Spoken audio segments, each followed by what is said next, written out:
My daughter told me I was not welcome at her own wedding. She said she didn't want her guests to see the embarrassing old man who raised her. So I stayed home that day, and her perfect happy day ended in a way she never saw coming. Before I go on, let me take a quiet moment here. If you're listening, I'd be grateful if you'd subscribe and share where you're tuning in from. These stories carry pieces of my life, the good, the painful, and the lessons time has carved into me. Your support means more to me than you might realize. Now, let me tell you how it all truly began. My name is Leonard Hale, though most folks just call me Len. At my age, mornings come early, whether you ask for them or not. I usually wake before the sun, listening to the quiet settle over the house like an old familiar blanket. I've lived in this small place in Northwood County for more than 40 years. It isn't grand, and it won't be on any magazine cover, but it's mine. A narrow porch, a stubborn screen door, and a kitchen that still holds the faint scent of the varnish I brushed on back in '89 when I refinished the cabinets myself. Most days begin the same way. I shuffle into the kitchen, put the kettle on, and steady myself against the counter while it warms. The metal clicks softly as it heats, and somehow that sound always reminds me of my late wife, Teresa. She used to hum while she cooked. Something simple, almost like a lullaby without words. Funny how the smallest things stay alive in your memory long after everything else starts to blur around the edges. My daughter Marissa grew up in this home. I can still picture her drawings taped unevenly across the fridge, held up by magnets that barely did their job. I remember her running through the living room with her socks sliding on the floor, hair flying behind her like she was chasing sunlight. I remember mornings filled with cereal spills and soft laughter, her tiny voice asking, "Dad, can you braid my hair? Mommy does it better." And me, clumsy as could be, trying my best to make her happy. We weren't rich, not even close. I worked down at the riverfront factory, long hours, long nights, and hands that were always a little too tired. There were weeks where sleep was a luxury. But whenever Marissa showed me a school project or a crooked little drawing she had made, the exhaustion didn't feel so heavy. One winter stands out. She must have been 8.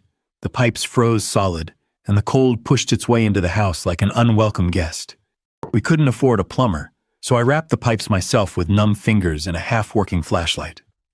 Marissa stood behind me the whole time, blanketed shoulders trembling, refusing to leave my side. When the water finally burst through again, she hugged me so tight I thought my ribs might crack. That hug stayed with me longer than she'll ever know. As she grew, she remained gentle, thoughtful, the kind of child who made you believe maybe you'd done at least one thing right in this world. Even after Teresa passed, it was just the two of us. We leaned on each other through grief, awkwardly at times, but always together. Of course, life changes. Teen years came, then college, then new friends, new opinions, a wider world. That's how it should be. Children stretch away from you, and fathers learn to step back with a quiet sort of pride. But no matter how far she went, if she needed something, money for books, a late-night ride, a shoulder after a breakup, I answered. That's what parents do. It was my privilege. When she brought home the man who would later become her fiancé, I tried to welcome him. He was polite enough.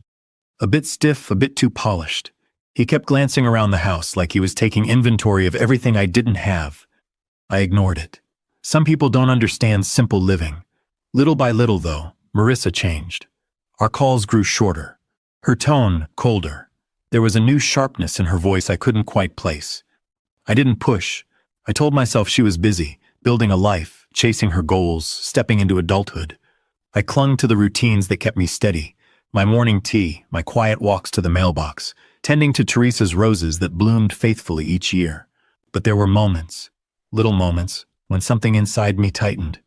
A missed call, a half-hearted reply, a sigh that didn't used to be there. I shrugged them off. Or maybe I was afraid to look too closely. One night, I sat on the porch watching fireflies rise from the grass like tiny sparks drifting into the dusk. The air felt warm and familiar, comforting even. Yet inside me, something felt unsettled. A quiet warning I couldn't name. I didn't know it then, but the peace I'd wrapped around my life, that thin, fragile peace, was already slipping away. I didn't know it then. But that silence was the last real peace I'd feel for a long time. Marissa called one afternoon while I was trimming the roses. The sun was warm on my back, the kind of gentle warmth that makes you feel safe. I wiped my hands on my shirt and answered with a smile in my voice. Hey, sweetheart. Everything all right? There was a pause. Not long, but long enough for something to tighten quietly inside me. Dad, can we talk? Her voice sounded careful, controlled, like she'd rehearsed the words all morning. Of course, I said. I'm listening. She cleared her throat. I could almost hear the weight of whatever she was holding back. It's about the wedding. My heart softened immediately. I'd been waiting to hear more details. Seating, colors, photos, anything she wanted to share.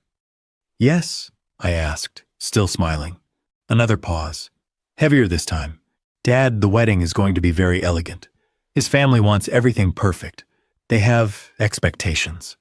I didn't say anything yet. I just waited. And I think it would be better if you didn't come. The clippers slipped from my hand and hit the ground with a dull thud. For a moment, I simply stood there staring at the rose bush, unsure if I had heard her correctly. Marissa, what do you mean? She spoke quickly now, the words tumbling out like she wanted them gone. Dad, please don't make this harder. The event is formal, high-end. His parents expect everything to look polished. They want the pictures to reflect their standards. I felt the ground shift under me, a certain look. I repeated softly. She kept going, as if she didn't hear the tremor creeping into my voice. They think it's best if only close friends and immediate relatives attend. People who fit the style of the ceremony. It's nothing personal. Not personal, I whispered. She exhaled sharply, impatient. Dad, you dress simply. Your house is modest. His family is just concerned about optics. I'm trying to keep the peace. I closed my eyes. There it was. The truth behind the new distance.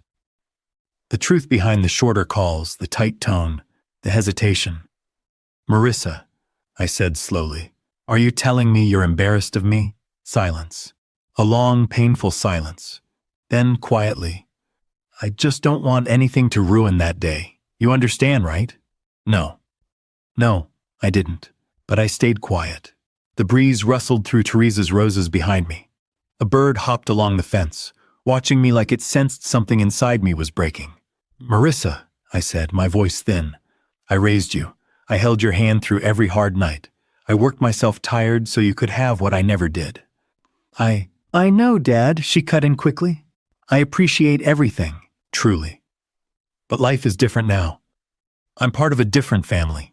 Different family. Different family. Different from what? From me. I swallowed. And your father doesn't belong there?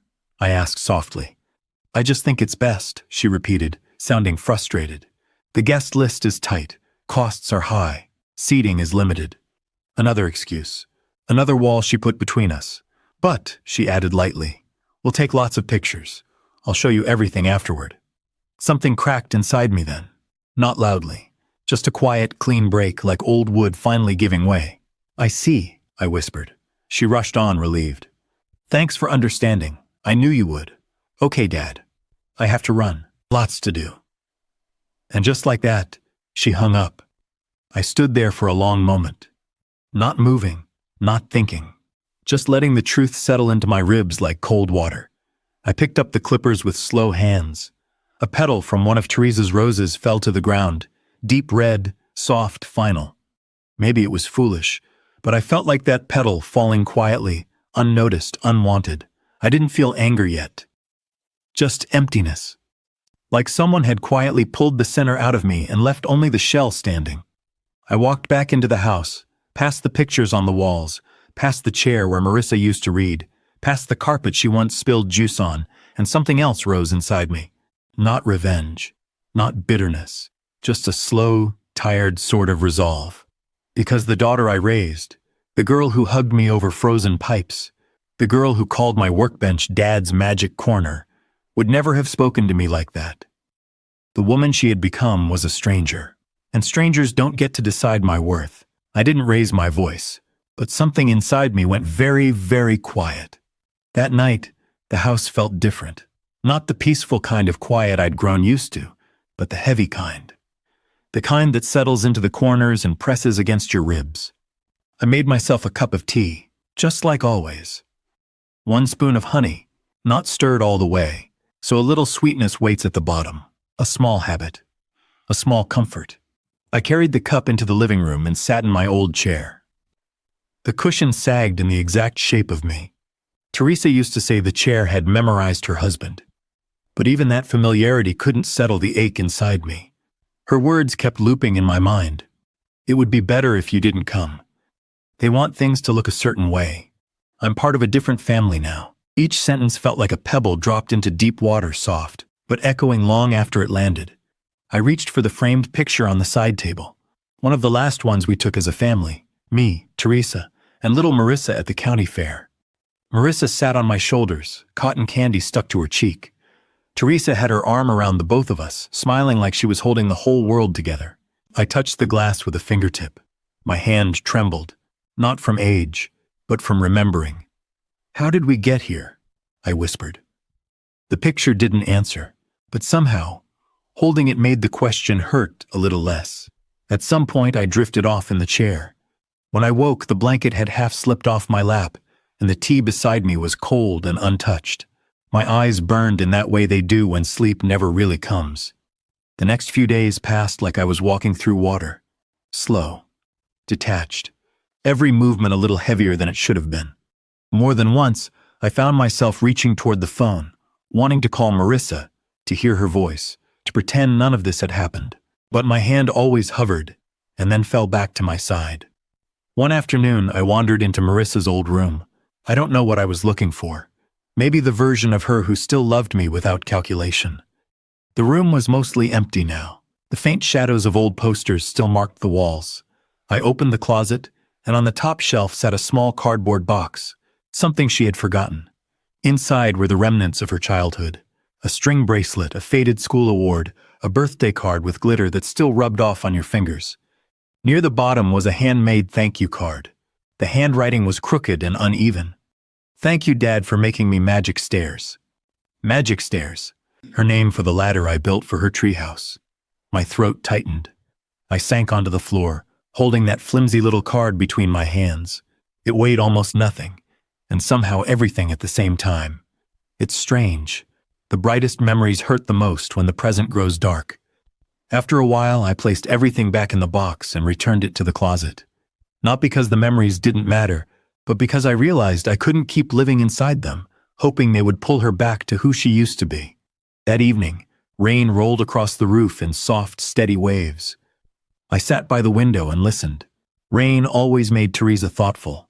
She'd sit with me, resting her head on my shoulder, telling me Marissa was going to grow into a woman who valued people, not appearances. Teresa believed that with her whole heart. Maybe that's why the ache inside me felt sharper, because I wanted to believe it too. I pressed my palm against the cool glass and watched the drops trace paths down the window. Each one felt like a small truth sliding into place. My daughter hadn't chosen kindness. She hadn't chosen respect. She had chosen pride, and I had allowed that choice to blind me for too long. But in the quiet of that rainy evening, something in me began to settle. Not anger, not revenge, just clarity.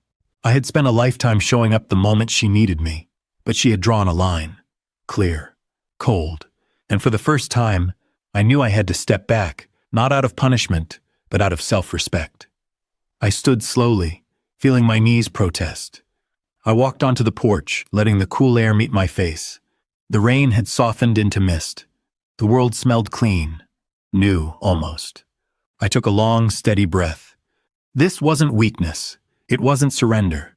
It was the beginning of understanding where I belonged and where I no longer needed to be. I closed the porch door gently behind me, each step into the quiet house deliberate, intentional. For the first time in a long while, I wasn't moving out of habit. I was moving out of purpose. I began to think, very carefully. The next morning, I woke even earlier than usual, not because of age, but because something inside me had shifted during the night. There's a moment, an exact second, when pain stops feeling like pain and begins turning into clarity. That's where I found myself. Clear, steady, ready to think. I sat at the kitchen table with an old notebook. Nothing fancy, just a dollar store pad with a bent corner. I placed a pen beside it and sat quietly for a while. Not writing, just breathing, just letting the silence settle enough so I could finally hear my own thoughts. Marissa didn't want me at her wedding. She didn't want the man who carried her through childhood. the man who sacrificed every comfort for her future, to be seen by the people she now wanted to impress. So I asked myself a question, a simple one, but heavy enough to stop my heartbeat for a moment.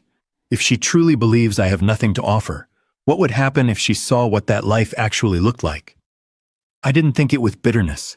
I didn't think it with spite. I thought it with the clarity of someone who finally understands that love is a gift, but respect must be earned. I opened the notebook, drew one slow line down the page, then wrote 2 words at the top: let go. Let go of trying to force a place where I wasn't welcome. Let go of excuses I made on her behalf. Let go of covering for her when she made careless decisions. Revenge, for people my age, isn't fire and noise.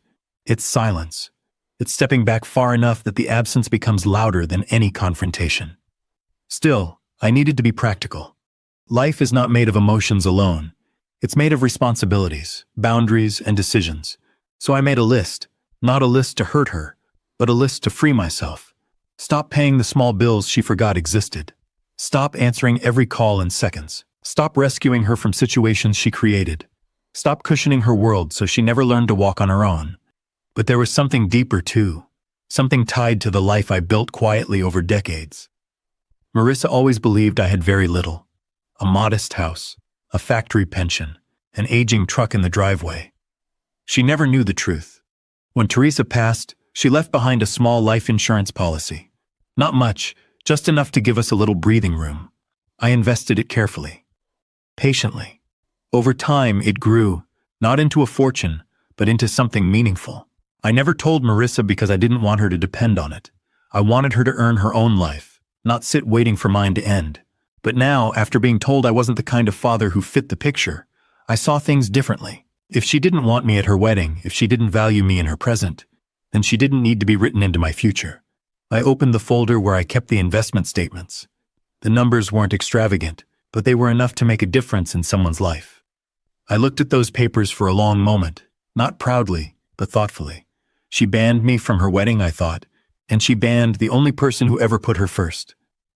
I closed the folder gently. My revenge wouldn't be loud. It wouldn't be public. It would be the kind you deliver with dignity, through choices, through boundaries, through walking away without slamming the door. I decided that the savings, the house, and everything I'd quietly built would go somewhere it would matter.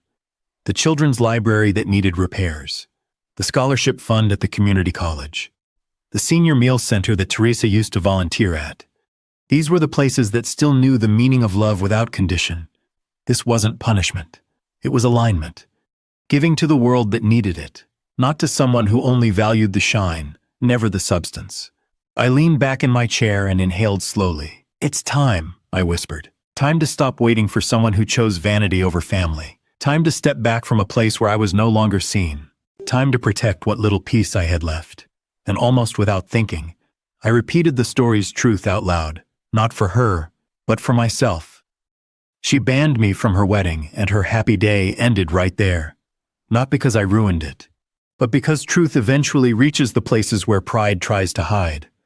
I closed the notebook, turned off the kitchen light. The house was dim, but for the first time in months, the dimness didn't feel heavy. It felt deliberate. It felt like the beginning of something new, because the stage was set. The lines were drawn, and all I had to do now was wait. The stage was set. All I had to do was wait. The morning of the wedding arrived softer than I expected. A pale light slipped through the curtains, gentle, almost forgiving. I sat at the kitchen table with my tea, hands wrapped around the cup more for comfort than warmth. There was no suit hanging in the closet, no polished shoes waiting near the door, no father of the bride's speech folded neatly in my pocket. Just a strange, unhurried stillness. A father should have been getting ready, straightening his tie, swallowing nerves, smiling through tears. But I wasn't. Because my daughter asked me to stay away, and honoring that request felt like the last gift I could give her. I stepped outside onto the porch. The air was cool, carrying a faint scent of pine from the woods beyond the fence. Across the street, my neighbor gave me a small, knowing wave. He didn't ask why I wasn't at the ceremony. Bless him for that kindness. Instead of driving to Maple Ridge Heights, I watered the roses. Teresa's roses. They bloomed faithfully, year after year, even when people didn't. As I poured water around the roots, I whispered, You'd know what to do, love. And maybe she did. Because the next steps came quietly, naturally. I walked back inside and picked up the envelope sitting on the counter. The one addressed to the event coordinator at the wedding venue. Inside was the letter I had written days earlier, signed, notarized, and sealed. It wasn't dramatic, just clear, just final. The letter explained that the estate plan Marissa believed she would inherit, the house, the savings, the investments, was no longer structured in her favor. Everything had been redirected to community programs. The children's library, the trade school scholarship fund, the senior meal center Teresa once cherished. Not out of punishment. Out of clarity. Out of alignment with what mattered. I hadn't mailed it earlier because I wanted Marissa to make her choice freely. Now that she had, the truth needed to reach her in the place she believed was her triumph. I drove to the venue myself, not inside, just to the mailbox outside the iron gates. I slid the envelope in and listened to the soft, final click as it disappeared. Revenge doesn't always need thunder. Sometimes all it needs is timing. On the drive back, the world felt strangely light, not victorious. Just unburdened. I spent the afternoon in my workshop, sanding a piece of oak I'd been meaning to finish. The steady scrape of sandpaper centered me more than anything else had in months. By early evening, the sun poured amber light across the living room. That's when the first call came. My phone buzzed on the table. Marissa's name lit up the screen. I didn't pick it up. Not out of cruelty, but because she needed to feel the silence she had created. The phone rang again. Then again. Then the messages appeared. Dad, where are you? Something happened. Please call me. It's important. I set the phone face down. Minutes later, another name flashed across the screen. Her fiancé's mother, a woman who had barely acknowledged me before. Now she was calling repeatedly, like I'd suddenly become the center of the world. I let it ring until it stopped. A few minutes later, the doorbell. 3 impatient presses. Someone shifting on the porch. I sat still. Quiet. Breathing evenly.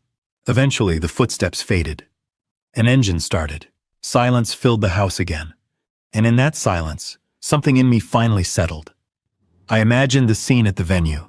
Someone handing Marissa the envelope, her excitement fading into confusion. Then shock. Then the slow unraveling of everything she'd assumed was guaranteed. Her perfect day, her perfect image, her perfect story, all cracking open under the weight of truth. Maybe she cried. Maybe she blamed others. Maybe she tried to rewrite the moment in her mind. But consequences don't bend for anyone. They arrive exactly when they're meant to. I walked to the window. Fireflies drifted through the yard like floating sparks. I remembered holding Marissa's tiny hand in that same yard years ago, watching her laugh at every flicker of light. It hurt to remember, and it healed something in me too. Near midnight, my phone buzzed one last time. Just one line. Dad, I need you. My thumb hovered above the screen. For a moment, I considered answering. Old habits run deep. Fathers are wired to show up. But I understood something then. Something simple and painful and true. She didn't need me. She needed the comfort she once expected without earning. She needed the father she dismissed. But only after her new world began to crumble. I placed the phone down gently. No anger, no joy, just a calm exhale.